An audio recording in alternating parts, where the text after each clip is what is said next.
500 million views.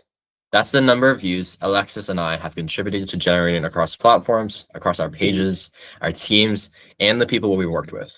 Before we start, we want to be clear on the purpose of today's video. So this is really about hating on anyone, calling anyone out, or pretending there's only one right way to do content. Everything we're sharing today is really just based off of our perspective and like us seeing patterns and recognizing them. There'll be two parts of the video. The first half is talking about content, what we're seeing, current trends, and where creators tend to get stuck. And the second half is where I share a few high leverage improvements for a few people we've been noticing. Let's get started. So Alexis, if you can quickly introduce yourself, that'd be much appreciated. Yeah, thank you. Yeah, like Ethan said, my name's Alexis. I've been in the content space for over 2 to 3 years. Been into a lot of business models. Currently, I'm doing running a cold email agency. Also doing content for a lot of people. Some of you may actually know if you check out my profile. I've also been running a few team pages. The best one at the moment is at 180K, around that followers. And also studying business. So yeah, that's it for the introduction. Okay, great. Thank you for sharing that. And Alexis, like, what do you think is going to be the up and coming trend of 2026 and 2027 around social media? I think for 2025, the thing that did the best was clipping, and I think it's gonna be like that for quite some time. But however, I think more raw content and content basically that isn't like with a lot of fancy editing, something just more like when a person picks up their phone and just starts talking, something along those lines.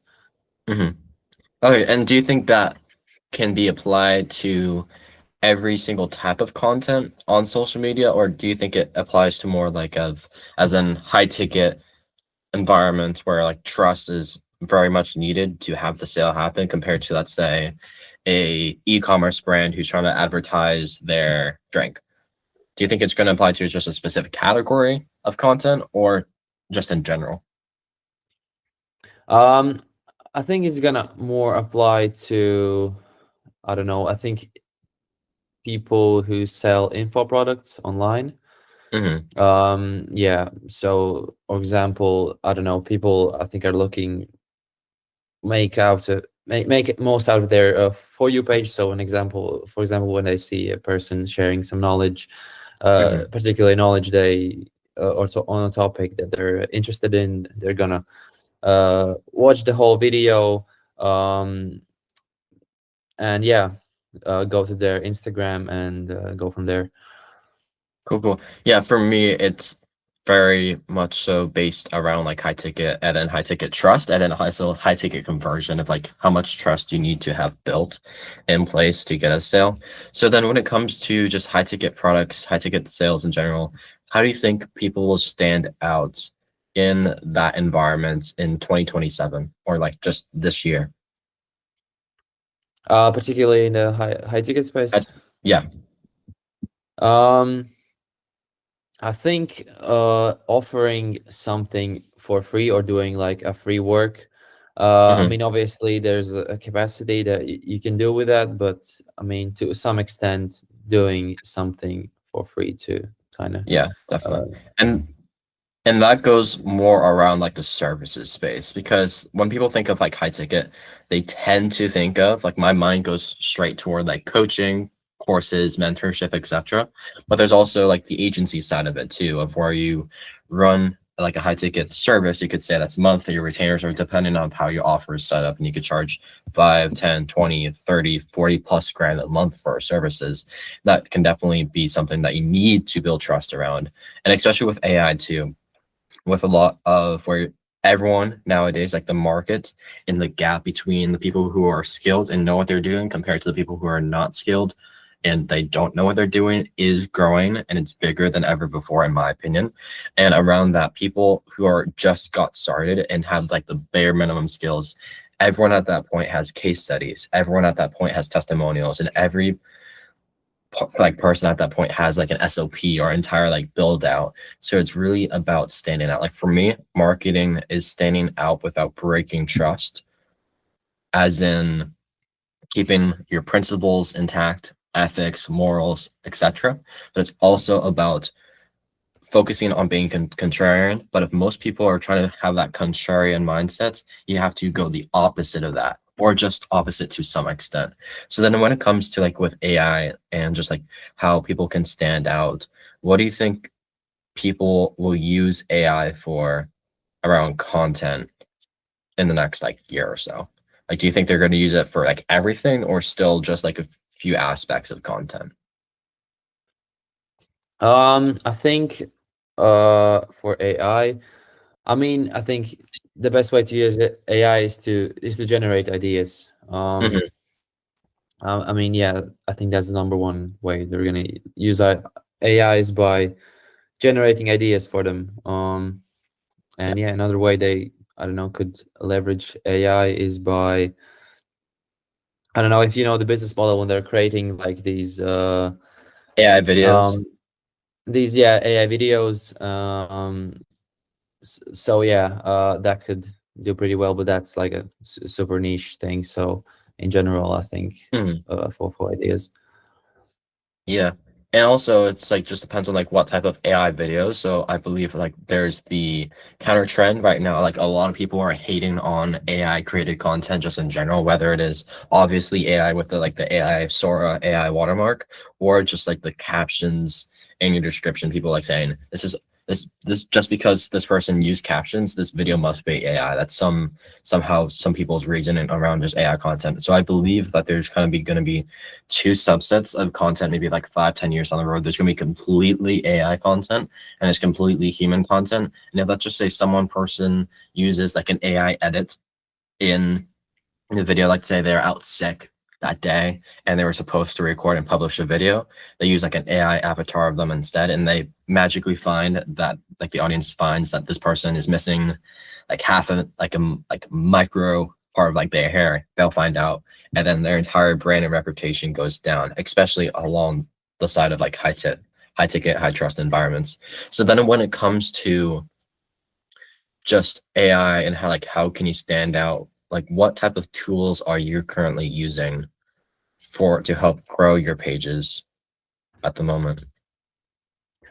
I mean, at the moment, I'm not really using any specific AI tools besides ChatGPT. So usually, what I like to do is take a lot of video captions that have generated millions of views for other people. Hmm. I put them into ChatGPT and ask him to generate me something similar Yeah. along those lines, and yeah, find a video that matches the caption, and then Hmm. edit it all together and post. Yeah, definitely. And for like my ideation too, there's kind of like two. So first of all, I'll start off from first principles. What things that you cannot get wrong about your content that you're creating? It's like first is like what are you optimizing for in the first place? Are you trying to optimize for a just sales or views? And then the kind of on top of that as well is, are you a media business trying to get attention and then monetize through like products, AdSense, etc.? Or are you a business owner like using content as a vehicle to grow your business? And I believe that there's kind of be two sets. And I don't think there's going to be a three, as in like its own unique category. I think there's just going to be a difference, like, and then also like a middle ground and like how the pendulum swings. And for in regards to like content and like how I ideate ideas or just thumbnails, titles, videos, is I have two thoughts around that. Like more, better, new, as in you come up with this completely new idea, but that means you must test it like by the fundamentals of content. Like, does this get attention?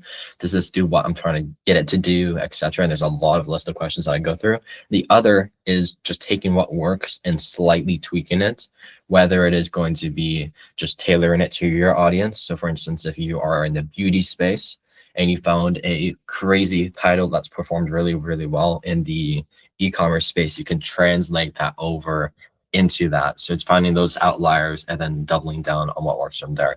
So then with just like AI tools, AI content, what do you think your skill sets allow you to do that makes you stand out from the marketplace? You mean AI kind of skill sets, or As just in in like general? your skill set. Like if someone asked me or someone asked you, why should I hire you? What would you say? Or like, why should I have you as the agency doing my creatives, doing my email, etc., compared to everyone else? Because with AI, a lot of things that previously could not be commoditized can now be commoditized with AI. So what are your thoughts on that? Yeah. Obviously, people like authentic content. They don't like generated stuff by AI. Hmm. So if I have to say my competitive advantages is one, I would say that I don't know, I use AI for ideas. Hmm. Uh, that's number one. I slightly tweak it so it kind of applies to their content. Yeah. Yeah, just basically take something that has worked, slightly change it with AI, and post that kind of content, Hmm. and then separate contents. For example, for TikTok, we would do more of lifestyle clips, uh, something more flashy. For Hmm. Instagram, for example, we would do something more educational, and for example, on YouTube, um, long form videos that are way more explanational than TikTok and Yeah. Instagram. So basically separating each type of content so it's not like a mix. Hmm. Uh, Yeah. And then for me too, like of course there's so many points that makes an individual person different, because I know with a lot of the narrative going around of like, this is why you should start a personal brand in 2026, 2027, is they always say like you have your own individual story, like your story, your background, even though it might be like the same on some fundamental level, like we're both human, both in a room, etc. But like as in I played soccer at the age from 10 to 14 in the middle of a park each and every day. You could use that as a story to talk about like just how you stand out and then just tied into an outcome. And then when it comes to just standing out for me, I found that focusing on in-person relationships matter a lot in regards to building trust. It's easier to build trust over like an in-person conversation compared to like online. And like my framework, my ideology when it comes to just conducting online business is the phrase innocent until proven guilty, but it's flipped into guilty until proven innocent, as in like how can I deliver, and then how can you deliver based off of our like the promises, the agreement that we did, etc. So then when it comes to like the future AI, what I found what works the best is focusing on taking skills from the digital sales, online education, social media space, and translating that over to in person and vice versa. It's very similar to like the Internet of Things of like what's going to happen in the future. And that's a massive thing that I'm tapping into, because I know a lot of people will say that this online education space is great, it's amazing, but it's also I want to shoot past that. Like one of like my own internal goals is trying to become one of the best marketers out there, specifically focusing on the conversion side. Of course, that includes the get in attention, but it's also like views are great, but like what would those do for your business? Like there are influencers out there who have millions and millions of followers, but maybe they make only like $10,000 a month compared to a person who has 5,000 followers and making 20, 30, 40, 50K plus a month. Like for instance, Neuro Knowledge, Brad Scales, Alexi who does like info product scaling, etc. So when for you, Alexis, what do you think you're most excited about in content over the next couple months? Like, what are you looking forward to hearing about content related? What I'm looking forward to hearing, obviously, um, I wanna see kind of how AI is gonna influence the content. Hmm. Yeah, that's number one thing. Then I want to see like kind of what happens with the long form videos, because I don't know, going into 2026, I think more people are transitioning from long format to short format. Yeah. So I kind of want to see how people what people change in their long format videos, so that people keep watching them and not go Hmm. only on their TikTok and watch kind of 2 minute, 1 minute Yeah. edited clips of them. So, 100%. yeah. So then when it comes to just creating short form content, like what's like one of your frameworks when it comes to creating short form content? Like I have mine and I can talk about it shortly, but like what's the biggest framework that you use at the moment to create short form content that does what you're optimizing it for? Yeah, number one thing, like I said, I take a video that has already done very, very well and just slightly change it Hmm. based on your audience niche. Either, I don't know, using your own brain, or just asking ChatGPT to generate kind of ideas, and then yeah, just put together a video, a photo, and that kind of um, makes sense makes sense with the caption, Hmm. and yeah, and post that. Yeah, so it sounds like what you have is a very simple process, which is what works for content. Because what I feel that most people get wrong. So, for instance, like one of my frameworks that involves this keep it simple, stupid framework is the die for it framework. Every good video needs to die. There's kind of like two phases of it. There's more like the surface level for beginners, maybe intermediates, people who are familiar with content, and there's more of the experts, like installing intent in the audience. So I just want to focus on the first one. Every good video needs to die. So that means disrupt, get the person's attention, inject, whether it is the entertainment or the education. I just call it value, and then execute. Most people already have these crazy ideas. I'm going to have a ping pong paddle that magically jumps up 7 times and smacks someone, and people think it's a ghost, and that could be your video idea, but they never tend to execute on that. And I want to speak about intentionality as well. As you can see, my setup, like your setup looks like more of your room, but my setup is right here and it's just behind a wall. I know it's pretty simple, but as in the how intentional I am about my setup. So as you can see here, there's some tiny Pikachu. So you may wonder why there's a tiny Pikachu, and I know it's ridiculous. So kind of two things.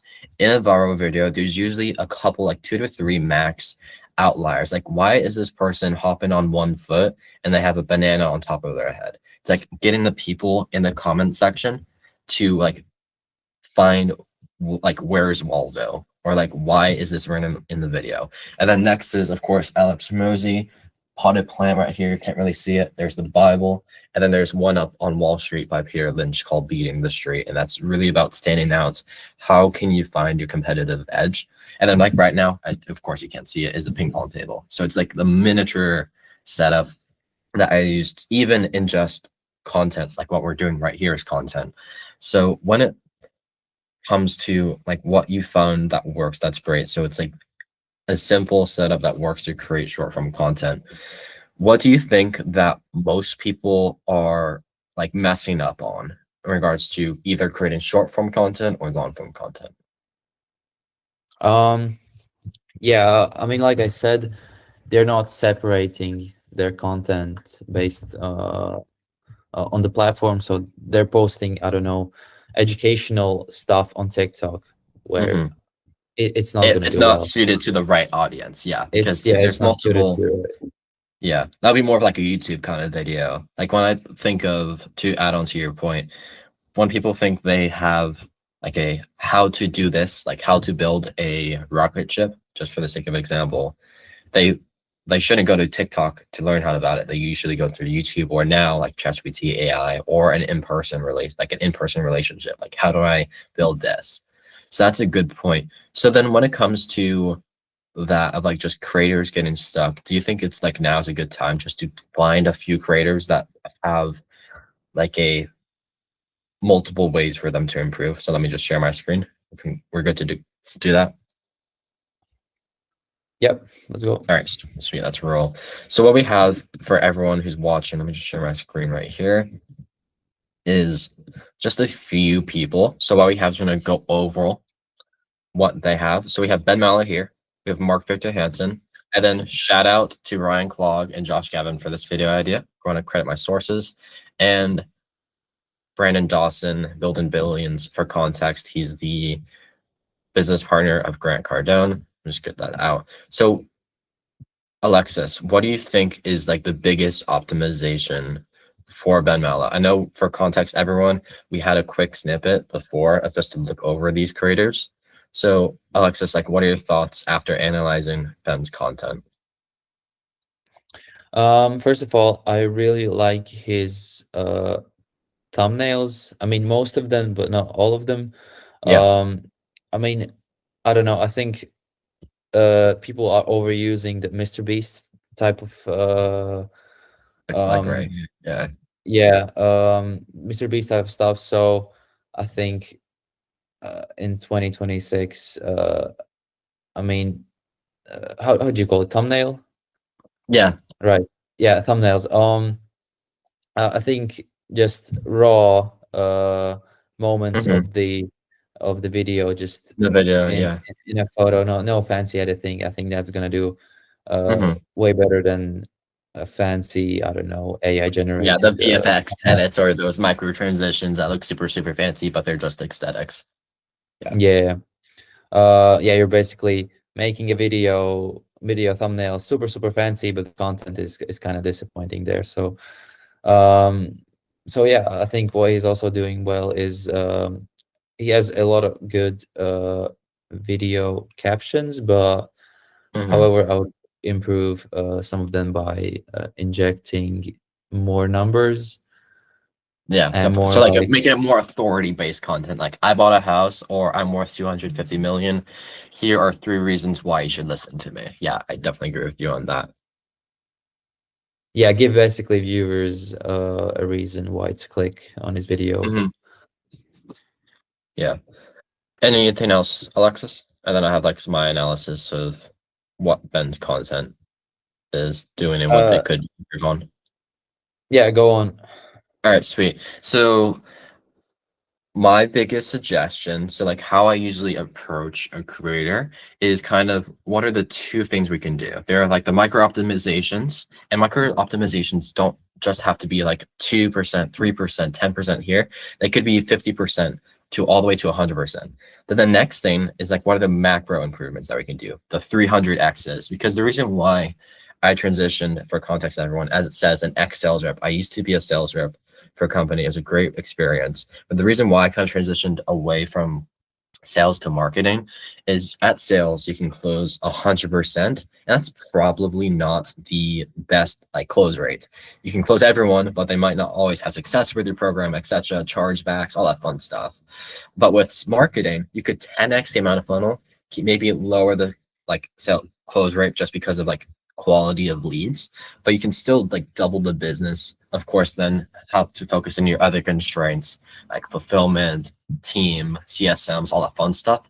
But with the biggest macro improvement for Ben, I think what he can do is run like a clipping campaign on WAP or something along the lines of that, or have it internal as well, and just take his best moments and clip, and that could easily redirect that traffic to his main page or other pages. And then what, like another qualifying factor, because like a good marketer helps you get attention, and a great marketer helps you take that attention and convert it into dollars. And Ben already has that set up. He already has the coaching here. He has products here. He has like his hotels. He has a speaking engagement. He has his events. There's multiple products and services that he has for each kind of buyer, which then can increase his cost, like his profit per view, etc. So another thing that Ben can do, I know I agree with you 100%, Alexis, with his authority-based content. And as you can see here, just by the titles, if you just compare like the videos that of course, there's probably a lot of other variables to play with it too, but if we just look solely at the videos perform the best when it has a massive number here: 500 million, 600,000, 40,000, 12 million, etc. compared to, of course, millionaire, but viewers tend to like something specific. So that's kind of another micro improvement for him. So clipping is a great thing that Ben can do, just to recap. And what he can do is include a little bit more of authority-based content. Of course, there's kind of multiple types of hooks. Visual hooks are more important than audio, but with Ben, the visual could be like him in his mansion, or him on his yacht, or him like right here in a massive construction place. But his like audio hook is like, I'm worth 250 million, but also making sure it kind of aligns with his style. Like, he has a great personality.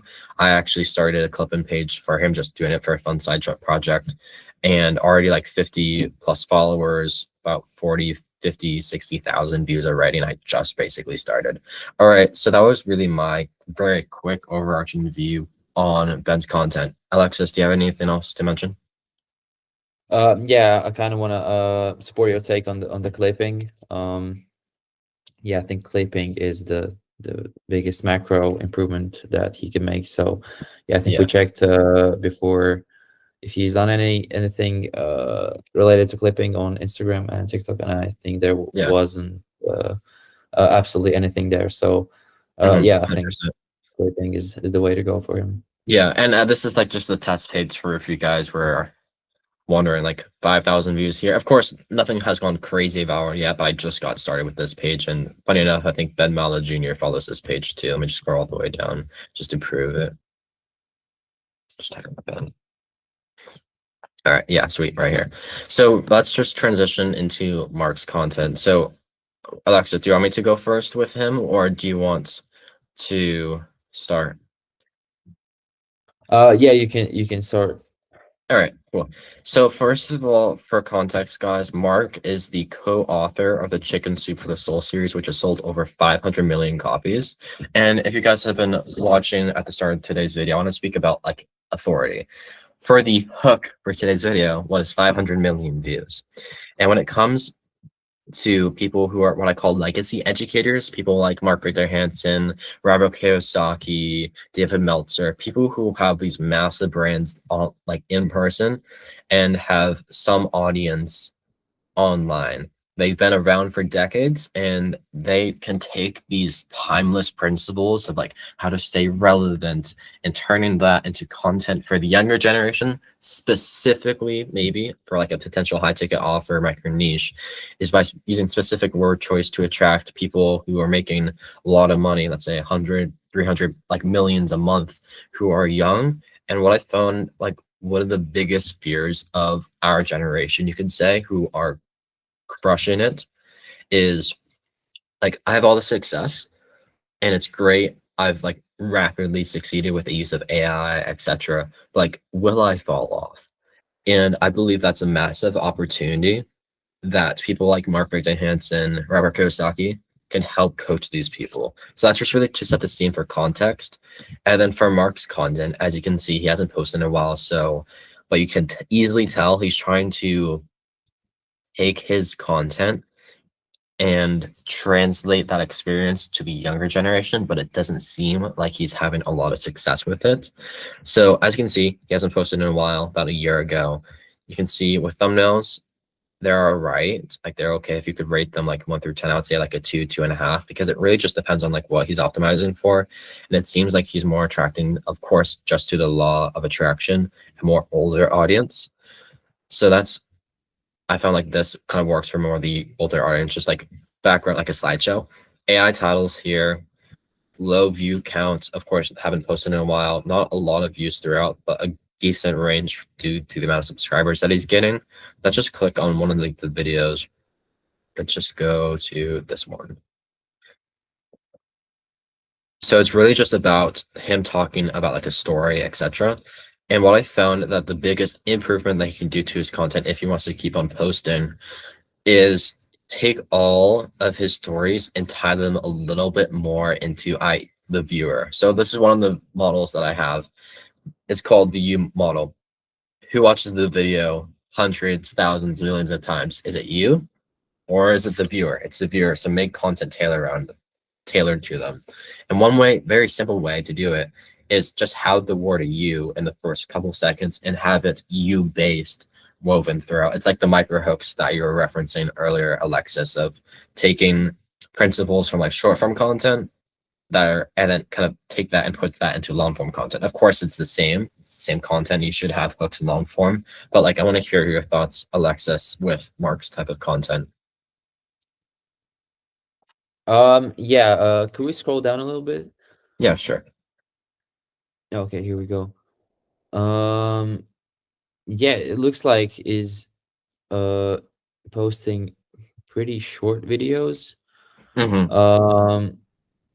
But I Yeah. think I don't know. I think he should do a podcast I think he has and one do with his wife, Crystal, but I'm not too sure about that.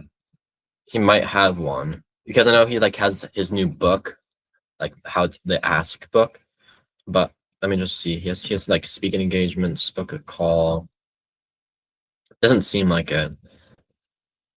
But yeah, that could be a good idea. But like also like he's probably close to the age of retirement already. So that's like one biggest argument of like why he's not doing it in the first place is just because he's done playing the game. But that could be a good idea for just creating new content and using that to grow his brand, regardless of what he's trying to optimize for. Any other things that you have? And I also think that the thumbnails could be um more authentic. I don't know, they're kind of Mhm. like flashy, big Yeah, like right words here. and Yeah, it's these more of these videos. Of course, it's 3 years old, and the content, this like social media game moves so fast, it's crazy.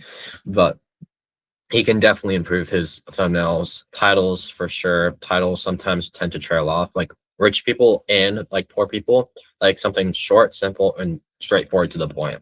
And one way by doing that is by just having short titles that don't really trail off. So I definitely agree with you with that. Any other points, Alexis? And I just actually have a few points that just popped up based off what I've been seeing right here. yeah, yeah, when you just scroll down, it looks like he's making I mean it's 3 years ago, but I don't know if YouTube Shorts were at that time. Do you know? Let me just, yeah, so let me see the most recent video here. Yeah, 2023. So that's close. That's 2.5 years ago, roughly. So yeah, it seems like he hasn't done shorts in a while. Let me Yeah, just go back to it his shorts looked page. like he was posting 1 minute videos on YouTube. So I think that could be done on I Shorts think instead. Yeah, Instagram, 100%. yeah, Shorts. So yeah. Yeah, definitely. Any other points, Alexis, before we quickly recap Mark's and move on to Brandon's? Yeah, go on. Okay, cool. So really, if we just scroll down here, as you can see, this looks way different compared to all the other videos. And if you can go down a little bit further, you can see these two videos here. It seems like he didn't post just the right format of the video. This seems more of like an Instagram, TikTok native format compared to YouTube. And from my theory, that's just the theory here, is like Instagram kind of punishes types of content that's in that format. And just for me, it just kind of looks unprofessional, just in regards to just structuring content around that. And also, I think I want to talk about borrowing people's fame and using it for your purpose. As you can see here, this is maybe the micro things here and there, is using another person's image in the thumbnail to increase clicks. So we have Mr. Beast here, Elon Musk, Rob Proctor, and Jordan Peterson.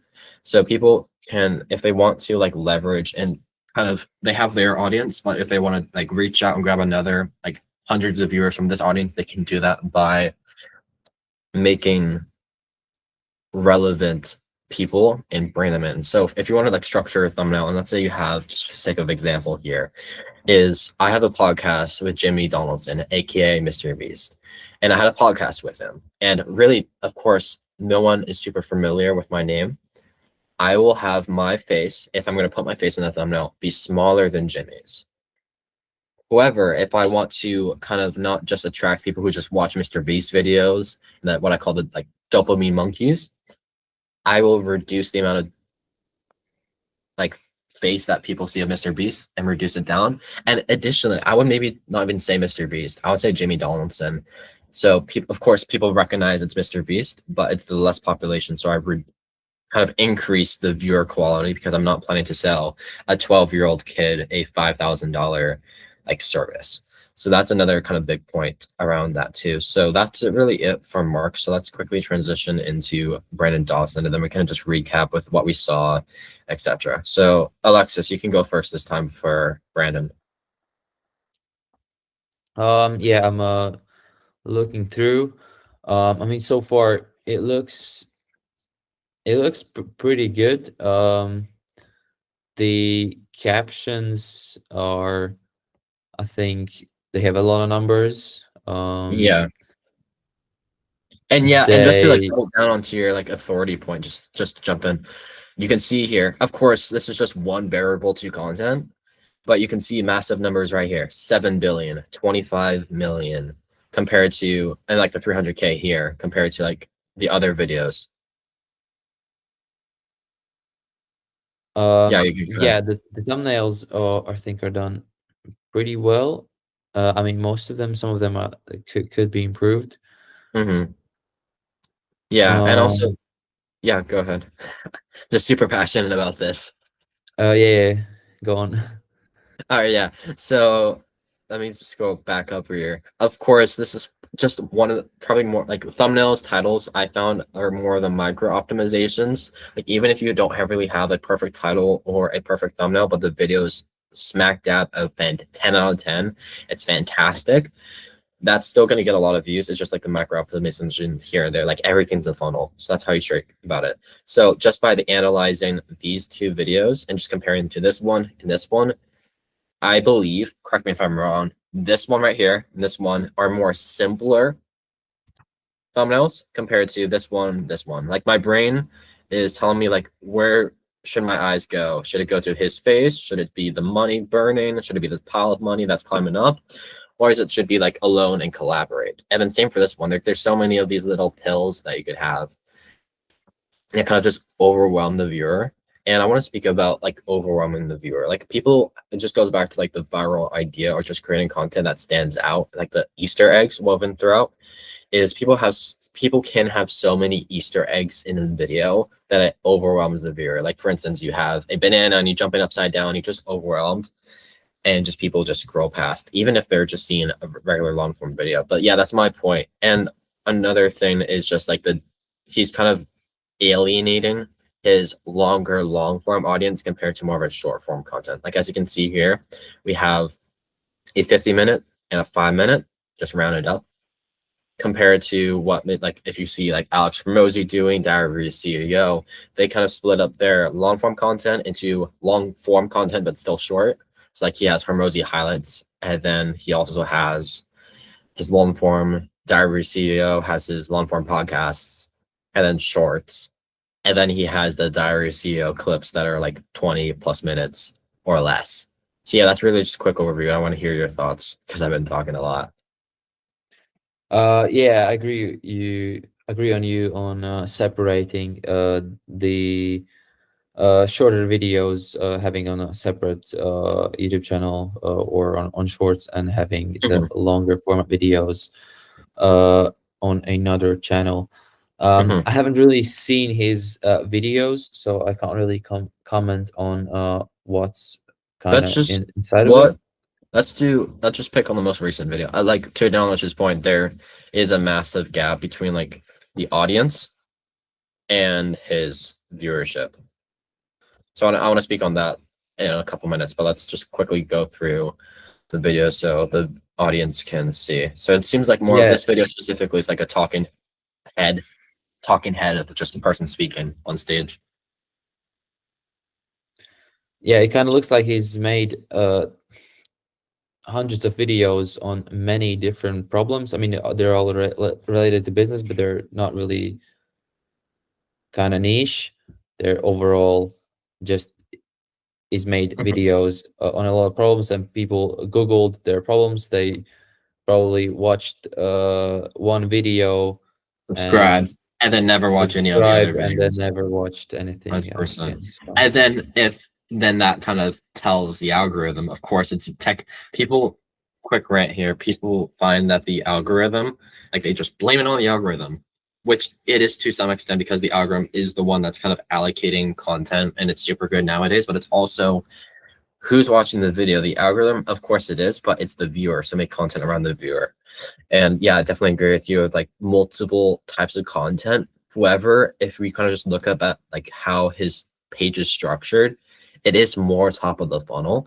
However, he's getting niche like views on a kind of a more bigger topic, if that makes sense. Like if we talk about mindset, of course, everyone needs mindset, even if they're making $10 million a year, $5 million a year, etc.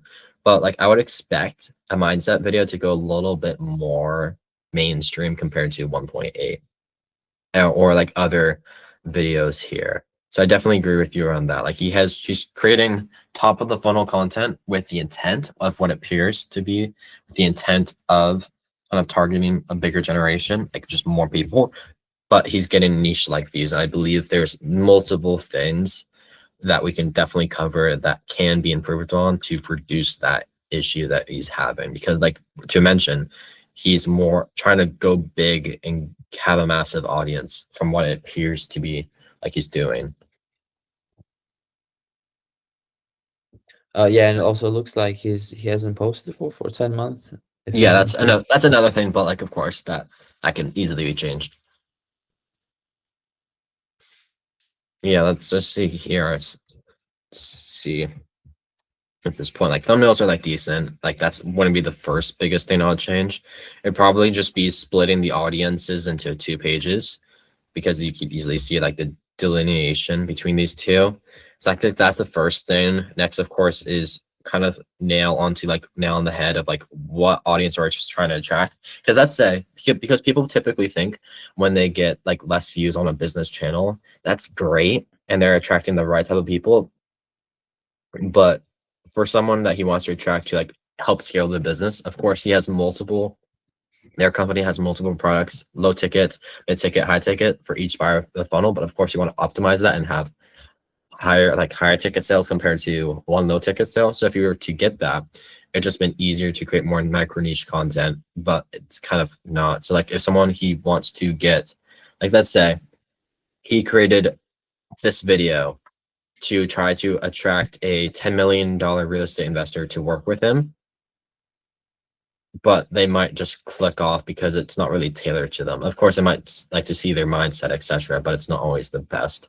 So that's really, of course, we could delve into this deeper, but for the sake of time, I think we have covered a lot today for Brandon. So do you have anything else you'd like to add, Alexis, quickly?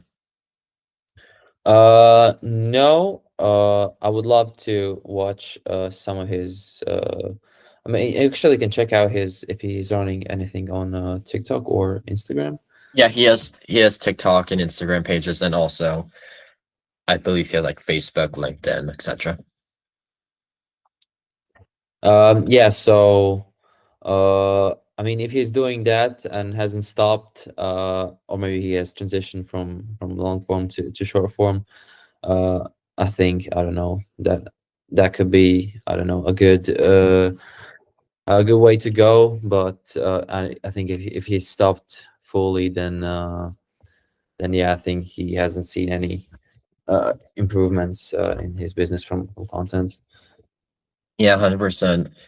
So just to recap, guys, of like what we talked about like the micro and macro improvements. So for Ben Mallah, we talked about like use clipping for Victor Hansen. It just depends of like if he's still trying to grow his business with content or if not. But if he is, and he's based off what I found on on his Instagram magic enough, he follows me. Last time I checked, is he's still trying to grow and trying to attract the younger generation, but by what he's doing, it's not working to the extent that it seems like he wants it to. And then for Brandon Dawson, it's just about making it more specific to what audience he's trying to attract and not alien the audience. And to reduce the alienation is to create 2 channels, double down on the footages, his thumbnails, the titles, making it more around who's he trying to attract, be more specific. And of course, we could could talk about this is his B-roll is all right, but it's since it's a personal brand, just rather use personal camera cuts compared to just B-roll footage. From what I've heard, good B-roll helps, but bad B-roll kills. And you can good B-roll, if you're focusing on the retention game, can increase conversions or retention by 5 to 10%. But if it's not placed properly, and it's either or, it's either you get it or you're not, it reduces retention by 8 to 15%. So it's just rather a good idea to use camera cuts instead and just changing the angles of the camera of the viewer. That's really it, making it more around who's he trying to attract, be more specific. And of course, we could could talk about this is his B-roll is all right, but it's since it's a personal brand, just rather use personal camera cuts compared to just B-roll footage. From what I've heard, good B-roll helps, but bad B-roll kills. And you can good B-roll, if you're focusing on the retention game, can increase conversions or retention by 5 to 10%. But if it's not placed properly, and it's either or, it's either you get it or you're not, it reduces retention by 8 to 15%. So it's just rather a good idea to use camera cuts instead and just changing the angles of the camera of the viewer. That's really it for the video, unless Alexis, you have anything else to mention? No. Yeah, see you in the next video. All right. Sounds good. All right. Cheers, guys. Go crush it. Take care.